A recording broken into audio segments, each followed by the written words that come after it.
prince souverain avait décidé de lancer une extension en mer en 2006, c'est-à-dire un an à peu près après son avènement. Et cette première extension en mer avait donné lieu à pas mal d'études. Et par une intuition, le prince a décidé de stopper ce projet qui était plus important que celui-là, celui actuel, juste avant la crise de 2008. Donc ensuite, moi je suis arrivé dans ces fonctions en 2010 et le prince m'a demandé de réétudier la possibilité d'une nouvelle extension en mer plus réduite. Donc j'ai fait travailler les services de l'État, les experts, et nous avons étudié deux possibilités d'extension, l'une au large de Fontvieille, enfin en prolongement de Fontvieille, et l'autre au Larvoto.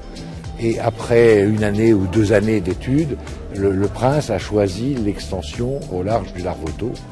La volonté du prince était une extension de 6 hectares seulement, et absolument protectrice de l'environnement, en particulier de la réserve marine qui est à côté.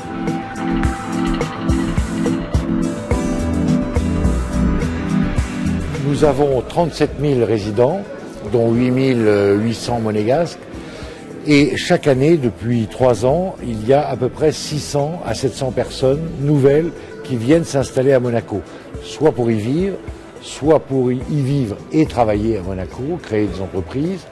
Donc, chaque année, depuis 3 ans à peu près, depuis que nous sommes sortis de la crise des années 2008, il y a 600 personnes en plus qui s'installent.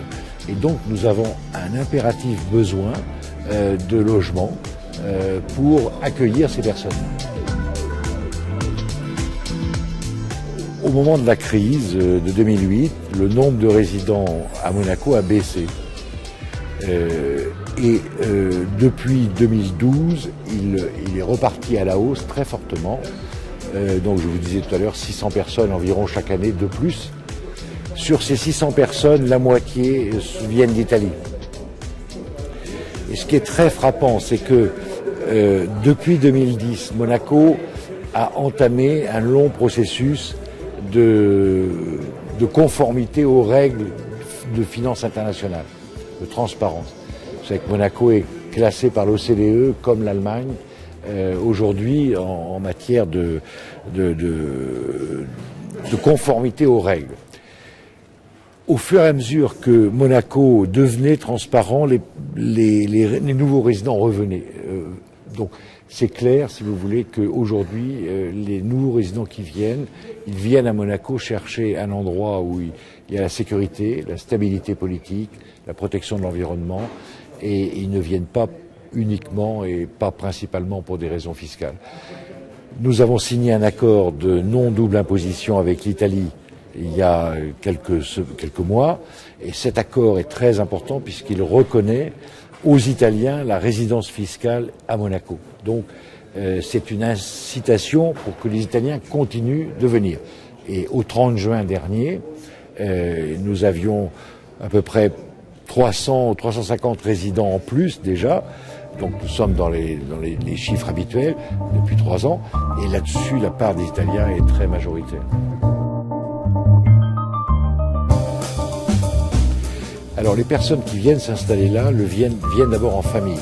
Donc ce ne sont pas des personnes âgées qui viennent prendre leur retraite ici.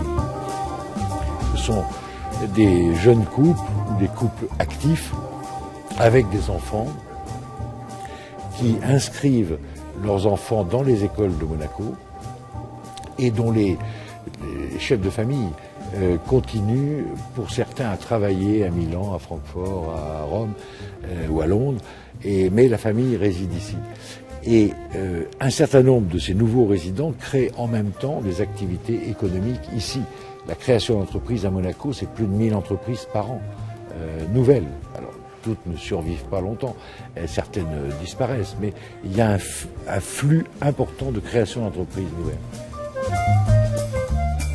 Pour le Grimaldi Forum, l'impact sera faible. C'est plutôt une extension qui va résulter de ce projet.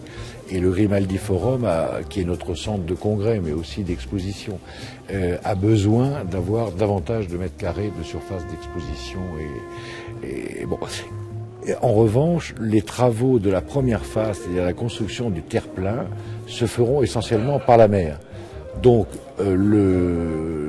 l'impact sur la circulation de Monaco sera très faible.